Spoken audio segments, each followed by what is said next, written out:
Hello and welcome to episode 101, Spies on the Edge, the world of counterintelligence, double agents, and CIA's public outreach to recruit foreign spies.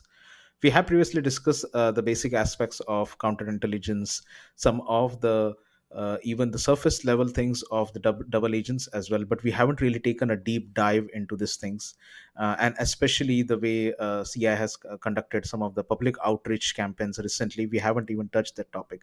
So today, to take a deep dive into this topic, we have with us Mr. Douglas London. Hi, Douglas. Welcome to the podcast. All right, thanks. Great to be part of it. Absolutely, it's great to have you finally. It's been a long time. I have been following your work and the book as well. It has been going great. Actually, some of my colleagues over here in Europe have actually bought the books too. So that's how actually I came to know about you. By looking at the book, and then I started reading about your work and your interviews. So yeah, finally, great to have you again. And before we take a deep dive into the topic, can you briefly tell us about yourself and how basically you ended up doing what you're doing at the moment after being a professional in the CIA? So I served 34 plus years in CI's clandestine service, most of it overseas, largely in the Middle East, South Asia, some of the former Soviet republics, and Africa. I was a Russian linguist, so that's one of the things I did was to chase and work Russians wherever they were, including in the Middle East. But I also did a great deal of my work against Iran and many of the terrorist groups that we faced particularly post 9/11. I actually came into the agency somewhat by a fluke. I didn't expect it. I wasn't looking for it. This was back in the early '80s to sort of give your listeners some perspective. So there was no internet, there was no Yes. CIA website or anything like that. And back in that day, they often came looking for you. And my name was mentioned by one of my professors where I went to school, who was a career retired Foreign Service officer. And that's largely what I'm doing today. It's kind of, ideally maybe to give back. I teach at Georgetown University. I teach in their graduate program for security studies and teach intel studies, a couple of different classes on both human to operations and also on analysis. And I do a fair bit of writing for various publications on events going on in the world, particularly the war between Russia and Ukraine, and obviously events in the Middle East. Absolutely. Yeah, I always follow your opinions actually, especially about the Ukraine war as well. I think back then when it started, I had seen some of your clips as well. Those are really interesting. I mean, like, they say, once a soldier, always a soldier. You never lose that spark. So I can see those opinions basically whenever you are on the television. And, Thanks. taking a deep dive now into the topic. So, as I mentioned, counterintelligence is something that we haven't really discussed in detail on the podcast, and this is a really one of the first episode where we're benchmarking this topic. So, how has the world of counterintelligence evolved over the years, and what role do double agents play in modern espionage? Well, first for your audience, let me define double agents the way intelligence officers use double agents. So, a double Yes. agent is someone who an intel service believes is working for them from the other side. It's not one of their own people. It's, let's say, if the CIA recruits a Russian or Chinese or an Iranian, and these people are members of their government but claim that they're secretly working with the United States, but they're not. They're actually under the control or direction of their own service. They've been doubled after agreeing and then have been caught or for whatever reason changed their mind. So it's important to look at it that way. The agents that are recruited, so the CIA recruits a Russian FSB officer or an Iranian MOAS officer, we don't call those double agents. So they always play a critical role, as does counterintelligence. Counterintelligence is sort of the outline and map of everything you do in intelligence operations, because you can't have an intelligence operation unless you know it's secure and that you are getting what you believe you're acquiring from your agents, and it's not being tainted, it's not being slanted to represent their views to try to influence in a negative way or to deceive you. So counterintelligence and denial and deception, other terms that we use in the intel profession, are very much at the forefront of absolutely everything we do. Today, I think the landscape has changed a bit, where counterintelligence isn't more important or less important, but there are more ways to use it offensively and also to guard against it defensively. And I would say that's because of technology. As we see today, the internet. provides everybody with a camera and a movie recorder, right? So it's Yes. opportunities to cover a variety of issues from introducing disinformation or propaganda, again, in denial and deception, and also because everyone has some sort of digital footprint, right? Even people who don't Yes. use a lot of the apps or have, Facebook or whatever it may be. I know there's a gazillion things out there that I'm probably too old to even know, but everybody has some sort of footprint. Even if they're not introducing it, other people have their papers or talks or school pictures or traffic tickets or what have you online. So it makes counterintelligence kind of interesting in the sense that we see all these Russian illegals that have been wrapped up over the past Yes. 1 to 2 years, or maybe even 3 years now. And a lot of that is because of technology, because illegals, just again, for your audience's understanding, they're not a typical intel officer operating under non official cover, right? So in my career, I used official cover, being, a representative of some US government agency, or non official cover, which means I could have been variously in the private sector or academia or what have you, and probably in a different name. But illegals are when the Russians try to adopt an actual identity. They find a birth certificate of some child who died at birth or in their youth, and they find some Russian who can master Portuguese or Spanish or whatever the language is, who actually assumes that identity and then operates as such. The challenge today with technology is it's really hard to have a convincing background of 20, 30 years of your life if you're picking it up when you're 25 and 30 and then trying to go backwards. And I think it makes it easier to expose some of those people. But the same thing goes for everything we do in intelligence. Our telephones, our smartwatches, our cars are all beacons, even if we're not using them as such, where hostile intelligence services, any intelligence service, can gain access to that and track your movements and know where you're going and see things that, okay, this person's not acting normally or they're going to a strange place. So all those are features that now have to be addressed in any intelligence operation by any intel service around the world. Interesting.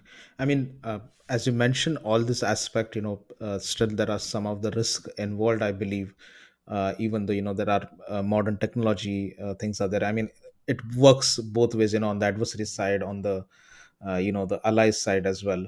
So from that perspective, what are the some of the risk and rewards for individuals who become double agents, especially uh, when switching sides to work with adversaries like the CIA?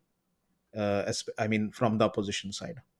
Normally, there are two types of double agents one sees. One sees agents that are caught by their government or their group, because it could be a terrorist group or a narcotics group, that catches them and then forces them to cooperate with them, right? So that the intel service might have been running this person as an agent, even reliably and productively for a period of time. But once they've been caught, instead of just arresting them and throwing them in jail or God forbid, executing them, they actually try to double them. They make use of them.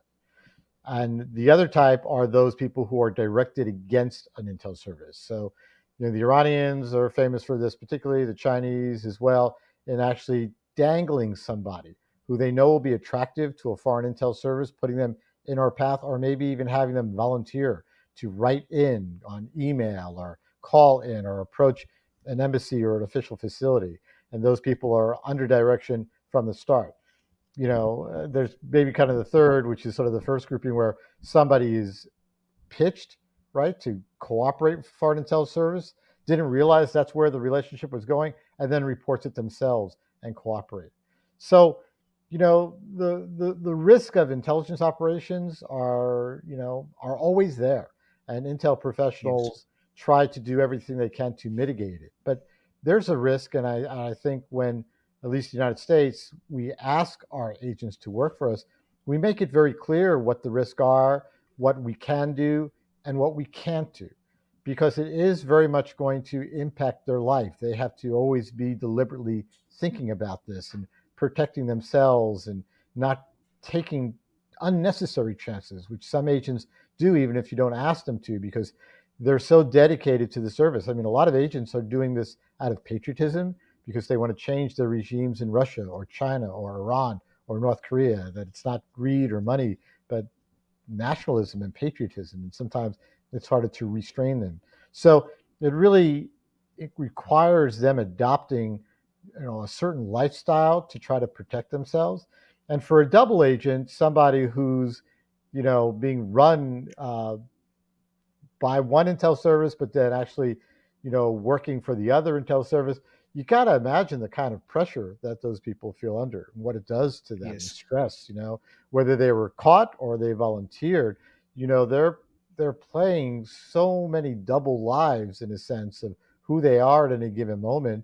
And that's kind of hard to manage. It's hard enough for an agent to manage their double life, but in a way, a double agent has a triple life in the sense that they claim to be betraying their government for another government, but they're actually betraying that government back for their own government, but possibly out of coercion or blackmail or the threat of Yes. arrest or death or to their families. So that creates a lot of instability and stress, which sometimes are the indicators that something's wrong in an agent relationship where you expect a degree of stress, but you also look for patterns that are reliable and consistent. And when things are not just right, that sometimes are your clues that you got to look deeper still. Interesting. And we spoke about the risk from the perspective of the double agents. Now we can speak about the civilian side as well. Because I mean, recently we have seen CI's public outreach to recruit foreign nationals. So from that perspective, I have this question: how does the CI's public outreach to foreign nationals from countries like especially China, Russia, Iran, and North Korea impact global intelligence dynamics, and as well as the diplomatic relations? Because I believe there might be some destabilization on the levels of diplomatic relations that might hamper or rupture the relations permanently when such callings are made out. So yeah, please proceed. So intelligence has come a fair bit out of the shadows, hasn't it? There's a lot of it in the daylight these days. We see so much of it in the press. We see, the CIA director traveling around as an emissary. We see, the United States and Great Britain, for example, declassifying actual intelligence reports Yes. to seize a narrative or dissuade a malign act by some country. The idea of advertising, I think, probably has limited diplomatic consequences because this is already between adversaries. And it's also a feature of the new reality of the technology we're in. That ubiquitous technical surveillance landscape that we talked about earlier as being a counterintelligence issue also allows some opportunities. Recruitments and agent relationships that are initiated, developed, and maintained virtually online. We Yes. see a great deal of Chinese activity in their staff officers, their intel officers, never leaving China, but reaching out under commercial guys or academic guys, seeking consultancy relationships and whatever, masking their true agenda and reaching out and persuading people to work for them, trying to sort of minimize what they're really doing or manipulate them over time from doing innocent things to where they are committing espionage, and very often inviting them to China. Oh, come for a visit of our factory or our university or whatever. So the public outreach is a natural extension. I think there are some significant differences in what the CIA does, and I think it circles back to what we were talking about earlier. Autocratic countries, and again, I'm lining up Russia, China, Iran, and North Korea, and those are the countries to which CIA is making its outreach. We've seen the 3 videos on Telegram for Russia, which are very moving. I mean, if you watch them and you're a Russian, you're going to get goosebumps. And now the language instructions for Iran and North Korea and China. These are the principal adversaries, as the United States identifies them in their annual Yes. worldwide threat report and such. If you went on the CIA.gov website, and since it's been there for years, you'll already see a button that says report information.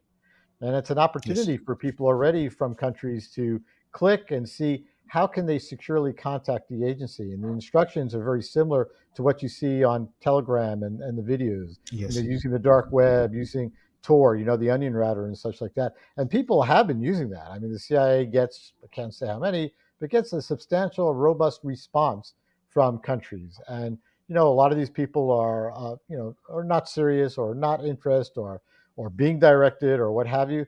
But there are some nuggets that come that way. So I think the agency is now trying to leverage that. But what it does is it's not going out and extorting people, coercing people. It's not Yes. telling them your country is awful. It's basically reaching out on patriotism. It's reaching out to these countries where people have a reason to want to change their government, that they are suffering at the hands of tyrants and elites, and basically moving them in that way and saying, your country is wonderful, it has a great history, but look what your leadership is doing to it. They're not legitimate. They're not in your best interest. And I think the reason why the CIA has expanded these outreaches, I would reflect to me that they're having some success and these themes are working. That's great. Yeah, I mean that's the reason I think they might have expanded this program. And based on this point only, I have the next question. It's basically, how do foreign governments like Russia, China, Iran, and North Korea typically respond when the citizens are publicly targeted by the CIA for espionage? Because I believe if there is an action, there will be a reaction from other side as well. So if at all that has happened, can you please share with us? Well, countries like that do what they can. If they're autocracies, that means they open all the lines and close all the lines of communications at their will, right? They can manipulate. They're already spying on their own people. All of these Yes, autocratic countries are absolutely. spying on their own people.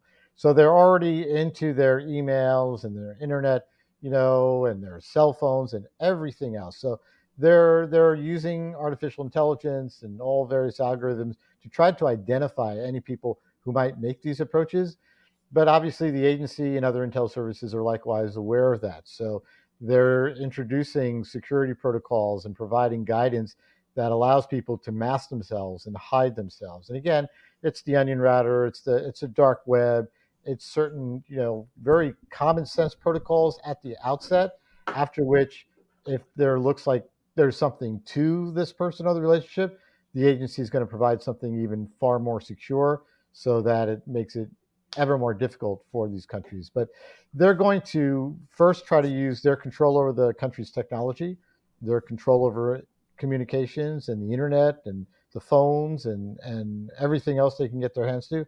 And then they're going to be more aggressive. They're going to start introducing volunteers, as we talked about at the very outset of our discussion, where they're going to have people using the channels the agency or other intel services are offering and run somebody under their control to see, okay, what happens?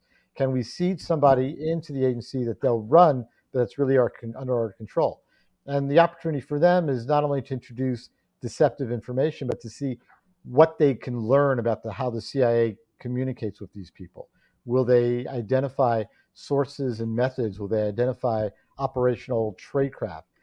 But again, this cat and mouse game goes on forever because the agency knows that, and other Yes. intel services know that. So there are built-in protections and filters and measures from the outset to try to recognize and then firewall, if you would, like building great walls between individuals so that one case does not compromise another case. So what we're seeing is, again, the same goals, the same basic practices intel services have used for decades, centuries, Yes. really. But we're seeing how technology sort of offers different mechanics to it and different practices. The thinking is the same, but the practices are different. And how each party, whether you're on offense or defense, uses technology to your advantage, both offensively and defensively. But again, I think as we said, you know, that the agency keeps expanding, making more videos, introducing Yes. more approaches to people. And again, they're doing this very specifically targeted and pretty much on these four countries, which are at the top of our, threat list in terms of national Yes. security. I think it's got to be having some impact, and certainly it's sending a message, a psychological message, one both to the governments that are running these countries, but also the people that, you're not alone and Yes. it's not hopeless, that the world recognizes what you're living with and there are means for you to do something about it. Absolutely. And I mean, as you mentioned about this thing in an extended manner, I'd also like to, take a kind of, jump into the specific tactics. So, what specific tactics does the CIA use in its public recruitment efforts? I mean, how do this differ from traditional, more covert methods of recruiting spies? And again, without getting into too much detail, I think on the surface it's pretty obvious, and as we already chatted about, I think when the CIA looks for agents, it's not just leveraging greed, it's not leveraging, you know, what Russia and China and Iran and North Korea would call vulnerabilities, right? So autocratic countries, they just want to establish control and they want to do it Yes. forcefully. So they're looking, can they, take advantage of greed and disgruntlement and what have you. The agency generally finds more success in trying to find positive motivations. And I think, and I really encourage your viewers to take a look at the videos that the CIA has done for Russia that are on Telegram. And in fact, they could also take a look at one video that the FBI did, Yes. also in the same approach. You can see a real difference, even between two U.S. agencies, where the CIA is talking about, you know, the great accomplishments of the former Soviet Union and Russia, the culture, the history, Dostoevsky, Tolstoy, all these sort of very redeeming things, and saying, but look what's going on to your country. There's something you could do. You can be a hero. Even the FBI, which is a law enforcement agency, is basically got, at the end of their video, they've got a senior special agent in their suit and they're all muscular and they've got a, picture of the FBI SEAL in Yeah. the background. It's different. It's not necessarily, exercising negatives or vulnerabilities, but it's not quite as positive and inspiring. A good recruitment pitch, when you ask someone to take that tremendous risk to betray their government, or their group, or maybe even their family, you've got to address it in an emotional way where that person feels really compelled to do it. You want them to be a partner. You want them to cooperate with you. You don't want them to do it because they're backed against the wall, because that's not someone that we're going to trust as an agent in terms, are they reliable? Are they going to protect us as well? Do I want to blackmail a Russian intel officer who I have to meet in Moscow, or a Hezbollah terrorist I need to meet in Beirut? My life likewise is on the line there. So we're looking for a much more constructive relationship where an autocratic service is going to exercise blackmail if they can, because to them it's easier. And if they're not handling their agents in the United States or elsewhere, they feel a little bit protected. A lot of the Chinese operations, again, and the Russian operations are Yes. all what we call offshore.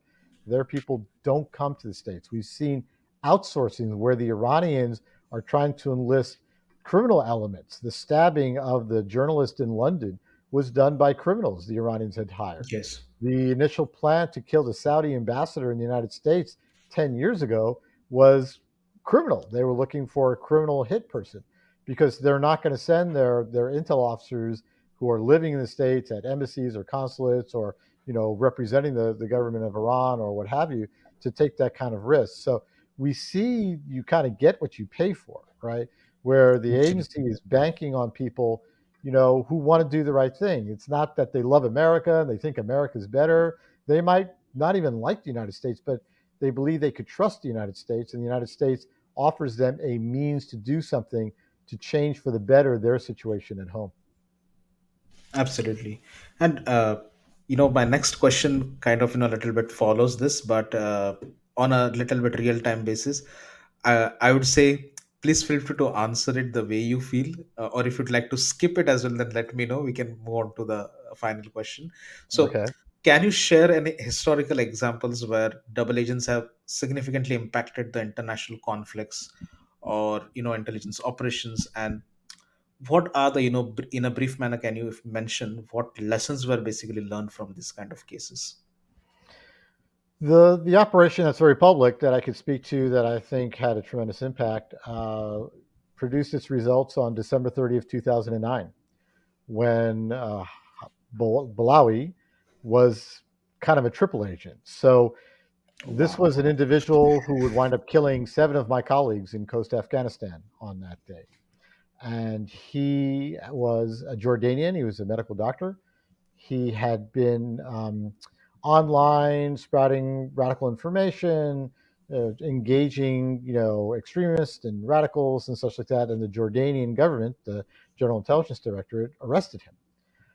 But they found that he had a lot of really intriguing contacts with Al Qaeda and other Al Qaeda partner organizations. When I say partner organizations, I mean, there's all these different Sunni extremist groups that work with Al Qaeda. The Taliban, you could say, is one of them. Lashkar Taiba is another. Even though they had a localized regional desire, they worked with that group. The Tehrik Taliban Pakistan is another example, and not to get Yes. too far off, but these are also groups that had some role in this particular operation. So the Jordanians, or one particular Jordanian intel officer, case officer, thought he would try to recruit Balawi while he was in jail and persuade him to work for the Jordanians against his contacts and to use his current in to make it even bigger and get further up the food chain. And we call this a jailhouse recruitment. And sometimes they work, but a lot of times they don't. And each time you do it, you have to understand that people who are in jail and cooperate are sometimes doing it just because they'll do anything to get out of jail. They'll do anything, they'll Yes. say anything just to kind of change their situation, but it doesn't mean they're really cooperative or trustworthy. So the Jordanians basically leveraged that pressure, which is, if you ever want to get out of jail, you'll cooperate with us. He had a family, what have you. And he agreed, or at least pretended to agree. And ultimately, the Jordanians sent him into South Asia, to Pakistan and Afghanistan, to actually make contact with these groups. And he had some contact with Al Qaeda and TTP. And he started demonstrating he had legitimate access. It looked like he actually had a pipeline to Ayman Zawahiri, who was at the time the deputy emir of Al Qaeda. Bin Laden was still alive in 2008, 2009. And he produced, if I recall, some documentary evidence that absolutely showed, no doubt, he was in contact with senior Al Qaeda operatives, senior TTP operatives, and he could produce intelligence for them. The problem is the intelligence he was producing for the Jordanians wasn't as compelling as his access should have allowed. With the types of contacts he had, with the people he was meeting, his intelligence should have been better. But the intel he was producing wasn't really damaging to these groups, right? One way, Yes. obviously, you can tell if somebody's being honest if they produce really good information that hurts the group or the government for whom they're supposed to be working. Malawi didn't do that. But I think there was a lot of excitement when the Jordanians came to CIA and said, we've got this brand new agent. He's got this terrific access. We think he could actually lead us to at least Ayman Zawahiri. And the agency got involved with the operation. And I think there were some questionable decisions and choices made because the agency never met him, not until the day he came to Forward Operating Base Chapman and detonated a suicide belt, right? They had vetted him through what the Jordanians were saying, but they were vetting him principally based on his access. Yeah, he had access, but he hadn't done anything compromising. He hadn't done anything that would show him to have betrayed these groups other than talking to a foreign intel service and claiming he had contacts with people of import. And the Yes. agency, I think, was so taken by the possibility at a time where, the war on terror had been going on since 9/11, it had been 8 years, right? We hadn't found bin Laden, we hadn't found Zawahiri. There had been a lot of terrorists taken off the battlefield, and there had been a lot of operations disrupted. But, where are the leaders? So I think the agency made some choices it probably should not have if it was using the best of tradecraft, and allowed for not only a meeting with Balawi at a U.S. base, but one in which we didn't take our standard security protocols. Balawi was never searched when he was first picked up in a car. He wasn't searched when he got to the base, and he was immediately greeted by this large number of officers, CIA and the GID officer who had been meeting him before, so that when he did detonate his explosive, he killed and injured many. And this was a double agent. In fact, Jody Warwick, who writes a book about it, calls him the triple agent. And you Okay. could say in a way that he was sort of a triple agent, right? Who was he working? Who really ultimately was he working for? And I think that was a historically impactful double agent case, which certainly forced the CIA to kind of go back to the drawing board, look at its tradecraft, look at the mistakes it had made, so that it wouldn't make them again.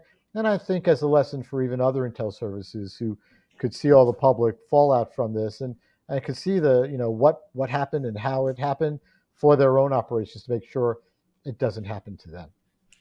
Yes, that's an interesting example I think you provided, and we are now coming at the end of the episode, and this last question is of course not related to the topic that we are discussing, but I would like to shed a spotlight on the book that you have written, because I believe because of that book I basically got to know more about you. I was following you through the LinkedIn, but I think the book was something that got me really interesting, and your work as well.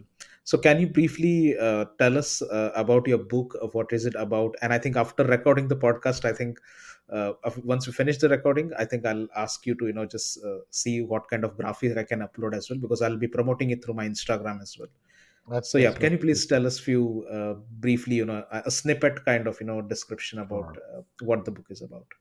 So when I retired, and I told your audience I'd worked for over 34 years, and most of my life undercover. I mean, I lived my entire career undercover until the end, at which point the agency allowed me to roll back. I can't even say exactly where I served. I could talk about regions and stuff. I think, like anybody, you have a career which is more than just a job. It's a vocation. It's a life. It's a lifestyle. There's a lot that's going through your mind and through your soul at that time, good and bad, And I wanted to sort of cathartically vent it, and I wanted to offer the public a view into what the life was really like for a spy, both the professional intel officers who recruit and handle agents clandestinely around the world, but also for agents, and to offer an insight into a relationship that's quite extraordinary that I don't think people understand. You look at TV and movies, and agents are like, snitches and informants and such like that. They're often heroes, and the relationship between them and the person with whom they're working is very much like a lifeline, an umbilical cord between them that sustains them. And I wanted to kind of get that out. But I also felt that the agency, over the course of the war on terror since 9/11, in its effort to defeat terrorism, has given away a little bit of what made it best, right? Given away its classic role as an elite foreign intelligence service. And I'm thankful to say a lot of that has changed because the playing field has changed. We're very much back into not a Cold War, but a very strategic competition with great powers, with existential threats that we all face from the tools that these countries have. So I wrote to that, and I juxtaposed the agency after 9/11 and before 9/11, because I served more or less equally on both sides, starting in the height of the Cold War and then transitioning to the war on terror, but still doing, Russian things and Chinese things and Iranian things over that career, to give a view I had not seen. Clearly, one you can't see from movies or Tom Cruise, but not even one I'd seen from, yeah, Yes. not even one I'd seen from other books by former colleagues who had written about their lives and written memoirs. In fact, I didn't aim it to be a memoir as much as an illustrative point of what the life was. So I think for those who really want to see, you know, the ground view of what that life is like, the hardships, the successes, the challenges, I'd like to think my book brings it a little bit to life to the extent the agency let me, because of course these things all go through review. They want to make sure there's nothing classified, and I don't want to do anything to compromise somebody who trusted their life in my hands. So the descriptions make it impossible to know, what country they are and who they are. You could take some guesses, but you know, it blends enough that these people are protected, and some of who, it goes back 40 years, so that we're no longer really have to worry so much about them. So that, in a nutshell, is really what the book is about. If you want to know what the life is like for a spy, what that world looks like, and what it means even to like your family and how you live undercover and how you raise your children and deal with it all. That's a good place to look. Interesting. Thank you very much, Douglas, for providing such a detailed insights on the topic as well as your book as well. So, for the listeners who will be listening to this episode, I have mentioned the link of the book below in the description section. So you can click on the link and directly, get the book available from the Amazon. And I'll be, of course, after the recording, I'll be asking Douglas to provide some other links as well if it is available on other platforms too, so that it is accessible for people from all over the world, because I'm based in France and I believe that in France, other than Amazon, also there are some other platforms where you can buy the books. So I'll make it as much as accessible, so no one is basically left out from any other part of the world to buy the book. So yeah, thank you very much, Douglas, again for your precious time, and I hope we record more such insightful episodes in the future. Thanks, Okar. I've appreciated it.